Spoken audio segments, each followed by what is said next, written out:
Good morning, welcome to news analysis. నేను జ్యోత్స్న. డిస్కషన్లోకి వెళ్లే కన్నా ముందు వివిధ పత్రికల్లో వచ్చిన వార్తా కథనాలను ఒకసారి చూద్దాం. తెలంగాణ వార్తా పేపర్స్ చూసినట్లయితే ముందుగా ఈనాడు. ఇక్కడ టాప్ ఐటంగా ఆటలో అలజడి, గిన్నీలో ఫుట్బాల్ అభిమానుల మధ్య ఘర్షణ నెలకొంది. 56 మంది మృతి చెందారు, పలువురికి గాయాలయ్యాయి. ఆఖర్లో అవకాశం, కుమారుడికి క్షమాభిక్ష, జో బైడెన్ సంచలన నిర్ణయం తప్పుబట్టిన ట్రంప్. ఇక బ్యానర్ ఐటం విషయానికి వస్తే, ప్రభుత్వాన్ని బదనాం చేసేవారికి ప్రజలే బుద్ధి చెప్పాలి, విద్య వైద్య రంగాలకే మా మొదటి ప్రాధాన్యం, ఉద్యోగాల భర్తీలో దేశంలో రికార్డు సృష్టించాం, పబ్లిక్ సర్వీస్ కమిషన్ ప్రక్షాళన మా పనితీరుకు గీటురాయి, వైద్యారోగ్య శాఖ విజయోత్సవ సభలో సీఎం రేవంత్ రెడ్డి. ఇక కులాంతర వివాహం, ఎకరా పొలంపై వివాదం, అక్కను కిరాతకంగా చంపిన తమ్ముడు కారుతో ఢీకొట్టి కొడవలితో నరికి ఈ ఘాతుకాన్ని కొడిగట్టాడు. ఇబ్రహీంపట్నం ఠాణా పరిధిలో పరువు హత్య, మృతురాలు కానిస్టేబుల్. నెక్స్ట్ ఆంధ్రజ్యోతి. కులోన్మాదానికి మహిళా కానిస్టేబుల్ బలి, కులాంతర వివాహం చేసుకుందని అక్కపై తమ్ముడి కక్ష, స్కూటీపై వెళుతుండగా కారుతో ఢీ, ఆపై కొడవలితో దాడి, మెడ నరికి దారుణ హత్య, వివాహమైన 22 రోజులకే ఘోరం, కోట్ల విలువైన భూమి తగాదాలు కారణమేనా అంటూ ఈ వార్తనిచ్చారు. వాజేడు ఎస్ఐ ఆత్మహత్య, రిసార్ట్లో రివాల్వర్తో కాల్చుకొని బలవన్మరణం. 2020లో పోలీసు ఉద్యోగానికి ఎంపికైన హరీష్ 6 నెలలుగా వాజేడులో విధులు, ఆత్మహత్య సమయంలో ఆయనతో ఓ యువతి, వీరి మధ్య ప్రేమ, పెళ్లి కోసం ఒత్తిడి అంటూ కథనాలు. వ్యక్తిగత కారణాలతోనే ఎస్ఐ బలవన్మరణం. రైతులపైకి దూసుకెళ్లిన లారీ, 9 దుర్మరణం, మరో 9కి తీవ్ర గాయాలు. ఇద్దరి పరిస్థితి విషమంగా ఉంది. రంగారెడ్డి జిల్లా ఆలూరు వద్ద జరిగిన ఘోర రోడ్డు ప్రమాదం ఇది. బ్యానర్ ఐటం విషయానికి వస్తే, సర్పంచ్ ఎన్నికలకు సంక్రాంతి గంగిరెద్దుల్లా కొన్ని రాజకీయ పార్టీలు ఓట్ల కోసం వస్తున్నాయి.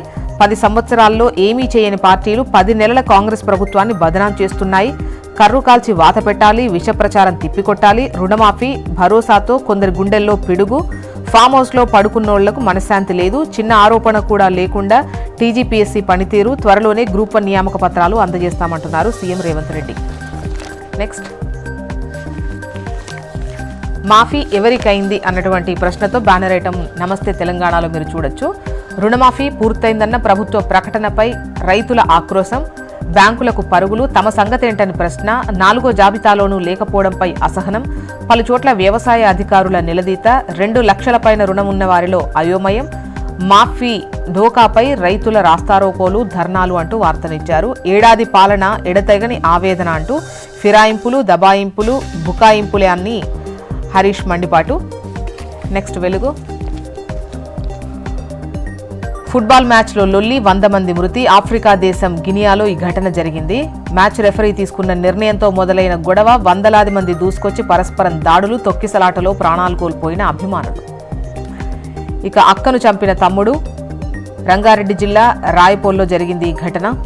కులాంతర వివాహం చేసుకుందని ఆస్తిలో వాటా వదులుకునేందుకు ఒప్పుకోలేదని ఈ దారుణం. కొడుకును చంపిన తండ్రి సుపారీ ఇచ్చి మరీ హత్య చేశాడు. కామారెడ్డి జిల్లాలో ఈ ఘటన. తాగొచ్చి వేధిస్తున్నాడని హత్య చేయించాడట. కొడుకు అప్పులకు తండ్రి బలి, వ్యాపారం కోసం 2.2 కోట్లు అప్పు చేసిన కొడుకు తిరిగి చెల్లించాలని అప్పులోళ్ల వేధింపులు, మనస్తాపంతో ఆత్మహత్య చేసుకున్న తండ్రి. ఖమ్మంలో ఈ ఘటన జరిగింది.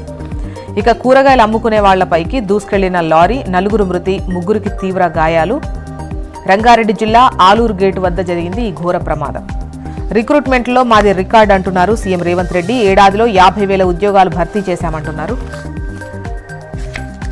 ఏపీ వార్తా విశేషాల్లోకి వెళ్దాం. అమరావతికి కొత్త కళ అన్నటువంటి హెడ్లైన్తో మీరు బ్యానర్ ఐటమ్ను చూడొచ్చు. 11,467 కోట్లతో రాజధాని పనుల పునః ప్రారంభం, ప్రధాన రహదారులు, భవనాల నిర్మాణం ఇక చకచక, రైతులకిచ్చిన స్థలాల్లో లేఅవుట్ల అభివృద్ధి, పాత టెండర్లు రద్దు, కొత్త ధరలతో మళ్లీ టెండర్లు, పలు పనులకు సిఆర్డీఏ అథారిటీ ఆమోదం. బెదిరించి వాటా లాగేసుకున్నారు. వైకాపా హయాంలో కాకినాడ సీ పోర్ట్స్ లిమిటెడ్లో 41.12% వాటా అరబిందో పరం. నాటి ప్రభుత్వ పెద్దల దౌర్జన్యం చేశారంటూ సిఐడికి ఫిర్యాదు, 1-2 రోజుల్లో కేసు నమోదుకు రంగం సిద్ధం. నెక్స్ట్ ఆంధ్రజ్యోతి. డిజిటల్తో దోపిడీ అంటూ ఇప్పటికి తేలింది 50 కోట్లు. సోషల్ సైకోలకు గత 5 ఏళ్లు రాజపోషణే. విజిలెన్స్ పరిశీలనలో అక్రమాలు వెలుగులోకి అంటూ ఈ వార్తనిచ్చారు. బియ్యం దొంగల భరతం పడతాం, అక్రమాల కట్టడిపై మంత్రివర్గ ఉపసంఘం. అమరావతి 2 పనులు పరుగు, అభివృద్ధి పనులకు 11,000 కోట్లు. నెక్స్ట్ సాక్షి. ఎస్సీ ఎస్టీలకు షాక్, ఉచిత విద్యుత్ కట్, నెలకు 200 యూనిట్ల లోపు వాడిన బిల్లు కట్టాల్సిందే, పాత బకాయిల పేరుతో గుండెలదిరేలా బిల్లులు, చెల్లించకుంటే నిర్దాక్షిణ్యంగా మీటర్ల తొలగింపు. రైతులను రోడ్డున పడేశావు, ధాన్యం సేకరణలో వైఫల్యంపై సీఎం చంద్రబాబుపై వైఎస్ జగన్ మండిపాటు. త్వరలో కులగణన జాబితాలు విడతల వారీగా ఎస్సీ ఎస్టీ బీసీ కులాల జాబితాలు, తొలి 4 వారాల్లోపు ఎస్సీ కులాల జాబితాలు, సచివాలయాల్లో ప్రదర్శన, వాటిపై అభ్యంతరాల స్వీకరణ, ఆ తర్వాత అధికారిక ప్రకటన. అధికారులకు సీఎం చంద్రబాబు దిశానిర్దేశం. మొత్తానికి ఇవి ఇవాళ వివిధ పత్రికల్లో వచ్చినటువంటి వార్తా కథనాలు. ఇప్పుడు ఒక చిన్న బ్రేక్ తీసుకుందాం. బ్రేక్ తర్వాత డిస్కషన్లోకి వెళ్దాం. Stay tune.